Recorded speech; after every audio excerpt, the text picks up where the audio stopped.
اتنے دکھی ہیں سارے, اتنے پھوڑے بنے ہوئے ہیں, اتنے میں سمجھتا ہوں کہ ہم لوگ اتنی ہمارے میں ابھی برداشت ہی نہیں ہے کہ کم از کم طریقے سے سلیقے سے سمجھے تو صحیح کہ بات کیا ہے اور پھر اس بات کا جواب دیا جائے.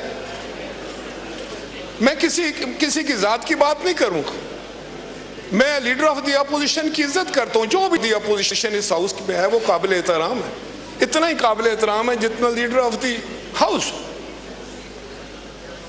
چیئرمین صاحب نے یہ کہا, چیئرمین بلاول بھٹو زرداری صاحب نے, اور میں خود یہ چیز نوٹ کر رہا تھا کہ پچھلے 3-4 دنوں سے جو یہاں پر سیشن ہو رہے, جس طرح کی باتیں ہو رہی, ہم شاید کسی بہتری کی طرف جا رہے ہیں.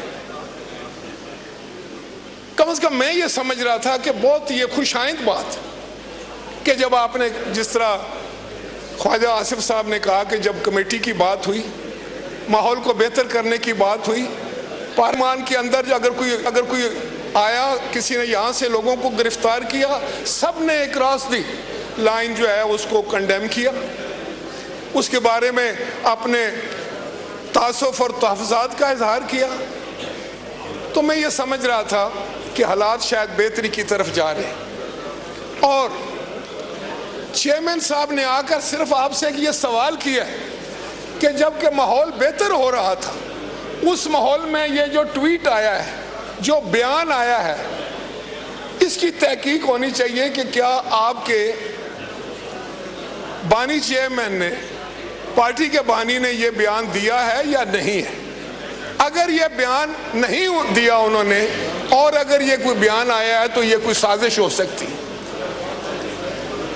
تو آپ نے تو یہ بات بتانی تھی نا کہ کیا یہ ٹویٹ جو انہوں نے دیا اتنا لمبا چوڑا, جس کو پڑھ کر میرے جیسا بھی یہ شخص سمجھنے پر مجبور ہو گیا ہے کہ یہ ٹویٹ کسی ایسے شخص نے کیا ہے جو اس ملک میں امن نہیں چاہتا, جو اس ملک میں جمہوریت نہیں چاہتا, جو اس ملک میں پارلیمان کی بالادستی نہیں چاہتا, جو اس ملک میں تباہی چاہتا ہے, جو اس ملک میں بربادی چاہتا ہے. میرے جیسا شخص بھی اس عمر میں آ کر یہ کنونس ہوتا ہے کہ یہ ٹویٹ کون کر سکتا ہے. کیا کوئی محب وطن یہ ٹویٹ کر سکتا ہے؟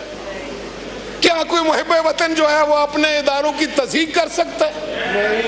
کیا اپنے اداروں کو اس طریقے سے کنٹروورشل بنا سکتا ہے؟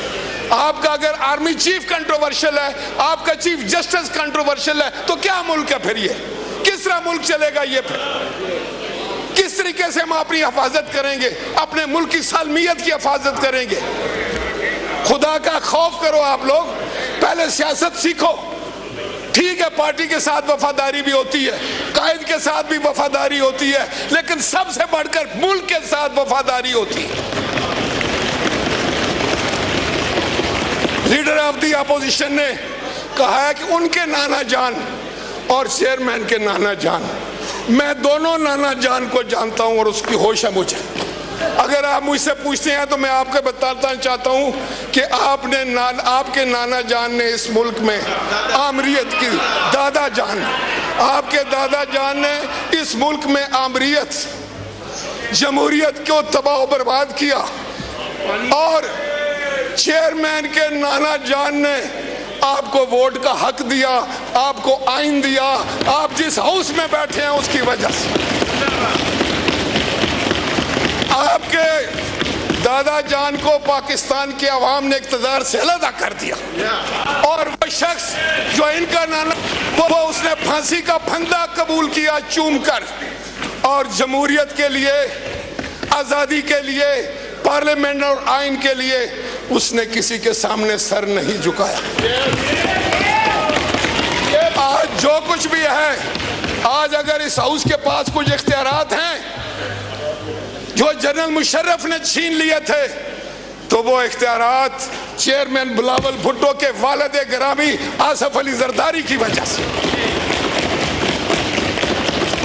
میں نے آپ کی 2-3 نسلوں کے ساتھ سیاست کی, مجھے علم ہے کہ یہاں کیا کیا ہوتا رہا ہے, لیکن خدا کے لیے آپ بھی سمجھ جاؤ, آپ جس ڈگر پر چل رہے ہیں وہ خطرناک ہے. چیئرمین نے آپ کو یہی بتایا ہے کہ جس طرف آپ کا رخ ہے, جس سڑک پر آپ جانا چاہتے ہیں وہ تباہی اور بربادی ہے.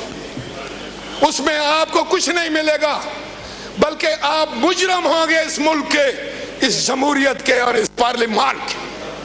کیا آپ کو اتنی ساری بات سمجھ نہیں آتی؟ کیا آپ اتنی ساری بات سمجھنے کی عقل نہیں رکھتے؟ اب میں نہیں کہہ رہا کہ آپ کیا کرتے رہے اور آپ کے ساتھ کیا ہو رہا ہے. آپ کا یہی چیئرمین کہتا تھا کہ فلاں کو میں مونچھوں سے پکڑ کر جیل میں ڈال دوں گا. آپ کا یہی چیئرمین کہتا تھا کہ کل تم چلو پرسوں یہ بھی جائے گا اور میں ڈالوں گا. وہ یہ نہیں کہتا تھا کہ نائب سے ڈلواؤں گا. یار خدا کا خوف کرو. اس ملک کو تم لوگوں نے کیا بنا دیا ہے؟ اس کے ماحول کو تم نے پراگندہ کر دیا ہے. اس سیاست کو تم نے کالا کر دیا ہے. اب کہاں جائے گا پاکستان؟ اس لیے میں کہتا ہوں کہ پاکستان کے 25 کروڑ لوگوں کو اب میں سمجھتا ہوں متحد ہو کر کھڑا ہونا پڑے گا.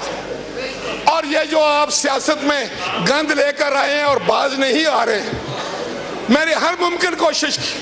میں آج بھی کسی جگہ یہ پیغام دے کر آیا تھا کہ اس وقت ملک کو صرف ہم آہنگی کی ضرورت ہے, ایک دوسرے سے محبت کرنے کی ضرورت ہے, ایک دوسرے کا ہاتھ پکڑنے کی ضرورت ہے, ایک دوسرے کا ساتھ دینے کی ضرورت ہے پاکستان کے لیے.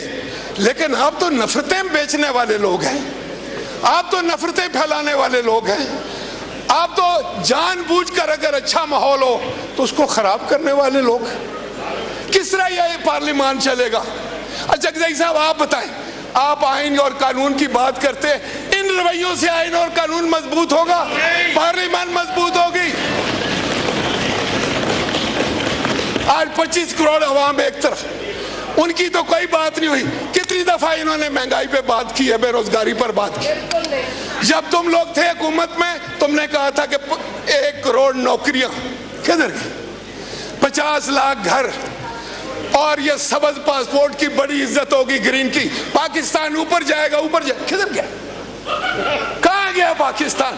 اس حالت میں چھوڑا پاکستان کو.